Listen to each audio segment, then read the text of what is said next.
The neon lights of Eastbridge buzzed like dying insects, struggling to illuminate a city that had lost its soul long before midnight. Inside an abandoned call center on the 17th floor, Liora Vance sat alone in the dim glow of a cracked monitor. Dust coated the rows of empty cubicles, each headset hanging like the remains of a vanished army. But she wasn't here for ghosts, she was here to make them.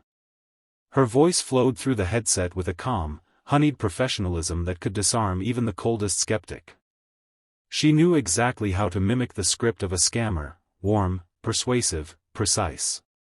But every line she recited was a lie in service of a deeper truth. She wasn't a thief stealing from the desperate. She was the trap disguised as trust, the silent infection woven into the syndicate's bloodstream.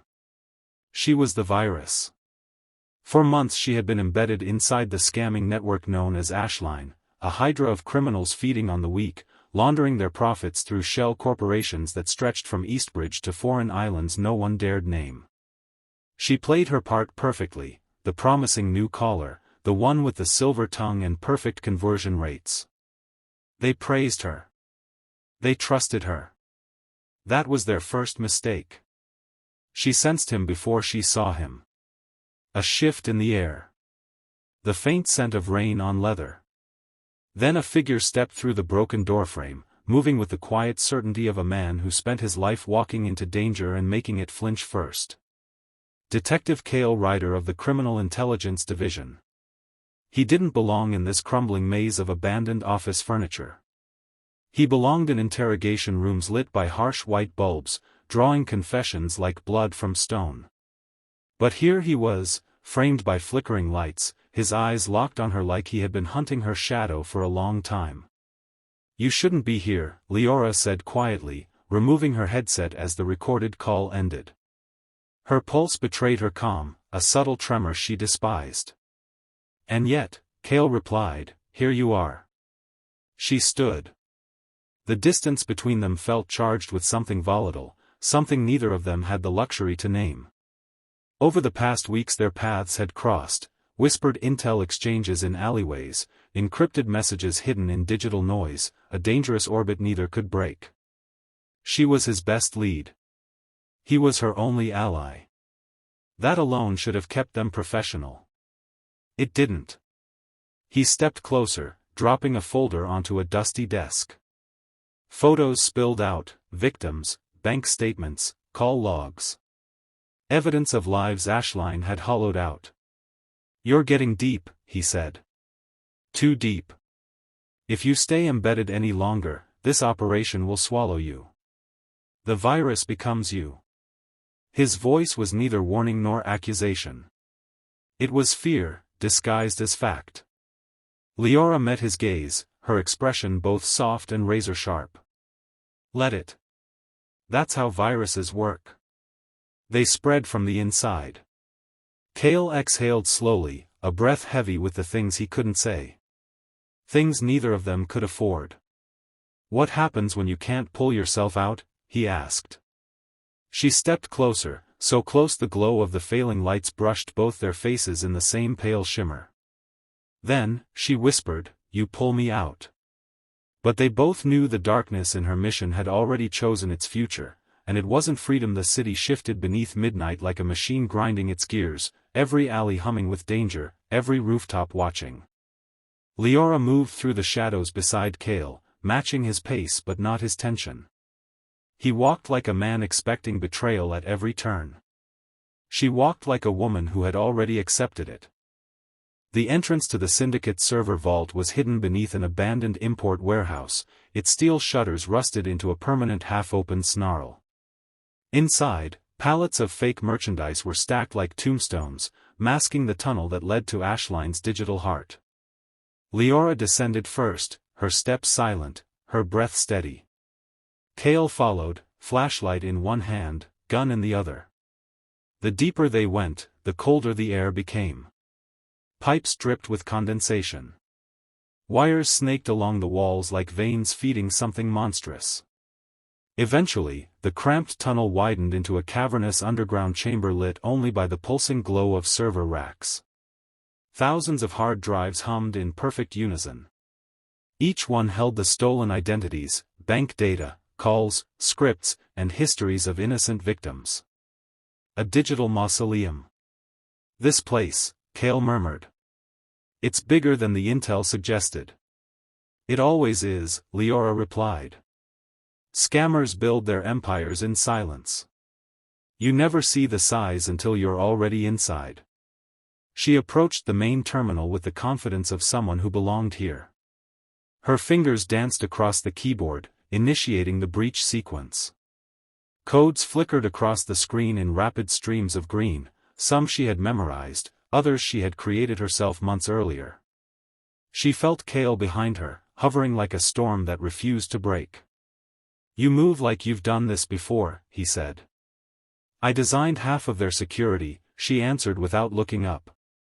They trusted me to make them untouchable. And you used that trust to destroy them. It's the only kind of justice they understand. Kael stepped closer, the warmth of his body cutting through the server room's icy air.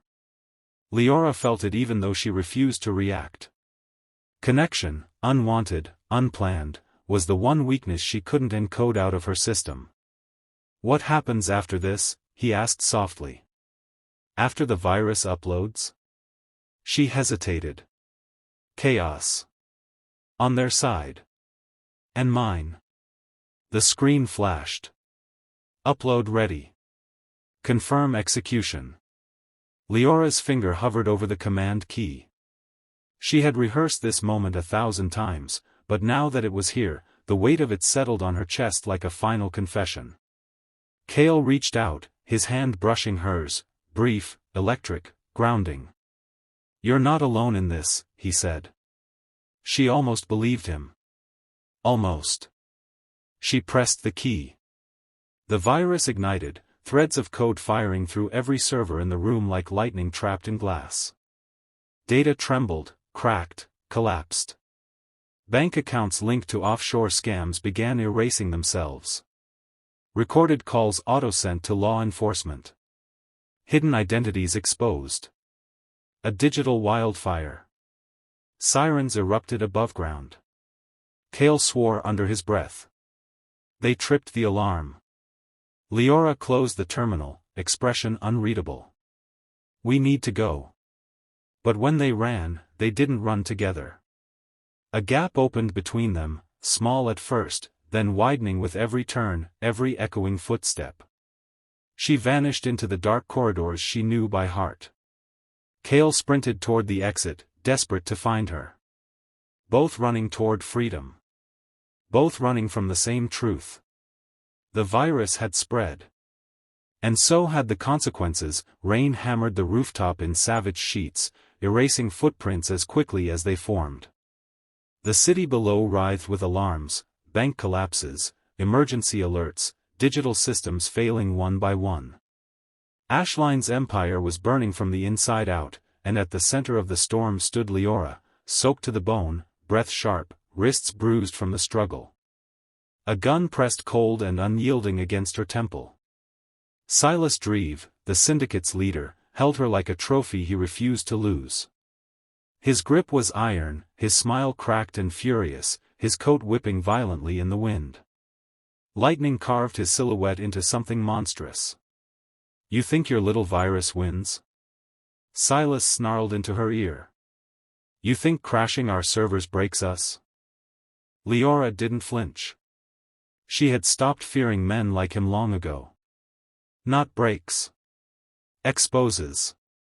She spit rainwater and blood to the ground. Your entire operation is unraveling right now. Silas pushed the gun harder into her skin. Ungrateful creation. Across the rooftop, Kael appeared like a shadow ripped from the storm. His gun was raised, both hands steady despite the pounding rain. His chest rose and fell with controlled fury. His eyes never left Liora. Silas, Kael said, voice low, commanding. Let her go. You're finished. Silas laughed, a harsh, cracking sound almost swallowed by thunder. You really don't see it, do you, detective? She didn't just betray me. She betrayed you too. You think she was just playing undercover? He leaned closer to Liora, savoring her silence. Tell him. Tell him what you really are. Kael's jaw tightened. He didn't look away from her. Liora? Her heart clenched. She had always known this moment would come, but not like this. Not with a gun to her head and the city collapsing in digital flames behind her. I wasn't just infiltrating Ashline, she said quietly. Rain streamed down her face, unable to tell what was water and what was fear she refused to show.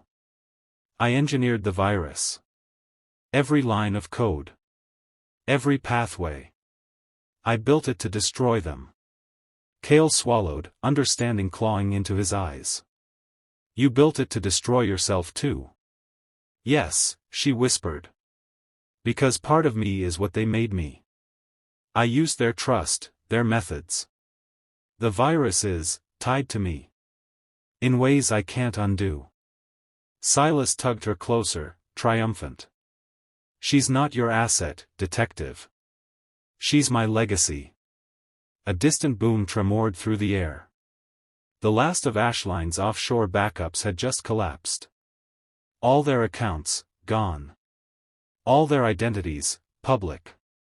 All their secrets, exposed. The virus's final stage. Silas blinked, stunned. No, that's impossible. Liora slammed her elbow into his ribs, breaking free at the same moment Kael fired. Silas staggered backward, shock etched across his face as he plummeted into the darkness below. Liora stumbled forward, collapsing into Kael's arms before her knees hit the cement. His gun clattered to the rooftop as he wrapped her against him, breath shaking with everything he had almost lost. You're safe, he whispered, voice raw. No, she breathed against his chest. I'm compromised, Kael. The virus, pieces of its architecture are still inside me. If they track the source, they'll find me. And if they find me, I don't care, he said, holding her tighter. Then I become the cure. Whatever comes next, we face it together. A crack of thunder swallowed her answer, but she didn't need to speak. Her fingers curled into his coat, and for the first time, she allowed herself to lean into someone instead of the mission. Around them, the rain washed the last remnants of Ashline's power into the gutters below. But nothing could wash away the truth. The virus had ended the syndicate. And begun something far more dangerous between them.